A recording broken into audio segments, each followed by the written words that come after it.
নারী ধর্ষণের অভিযোগে যারা শুধুমাত্র পুরুষ জাতিকে দায়ী করেন, তাদের উদ্দেশ্যে কয়েকটি কথা। আগেই বলেছি, সমাজে কোনো একজন ধর্ষক কখনোই সমগ্র পুরুষ জাতির পরিচয় বহন করে না। প্রয়োজন ছাড়াও একজন নারী বেশ্যাবৃত্তি করে থাকে। একজন পুরুষ মানে একজন পিতা, একজন পুত্র, একজন ভাই, একজন বন্ধু, একজন স্বামী, একজন সহায়ক, সহমর্মী। ইতিহাস সাক্ষী, যুগে যুগে নারীর সম্মান রক্ষার্থে এগিয়ে এসেছেন পুরুষ।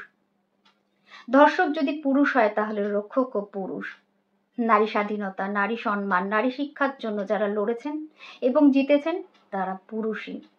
নারীর শক্তির উৎস পুরুষ, শক্তির চালনা পুরুষ। পৈশাচিক মনোবৃত্তির জন্ম যেমন বর্ণ জাতি ভেদে হয় না, তেমনই হয় না নারী পুরুষ ভেদে।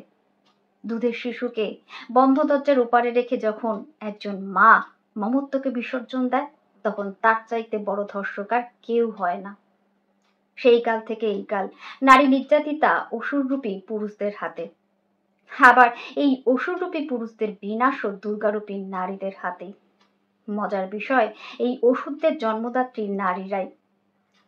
বর্তমান সোশ্যাল মিডিয়ার দৌলতে আজকাল ঘরে বসে সহজে সাবলীলভাবে চলে বেশ্যাবৃত্তি, যা এক নারীর নিজের হাতে নিজের ধর্ষণ, শ্লীলতা হনন, আর যার ফলস্বরূপ অপুষ্ট মনে ক্রমশ বিকাশ ঘটে পৈশাচিক প্রবৃত্তির, জন্ম হয় অসুরের।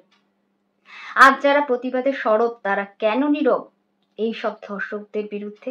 কেন বন্ধ হয় না মোবাইলের পর্দায় ভেসে আসা নোংরা অশ্লীল পোস্ট? প্রতিবাদের মুখরতা আগুন হয়ে জ্বলে ওঠার আগেই কেন স্তব্ধ হয়ে যায়?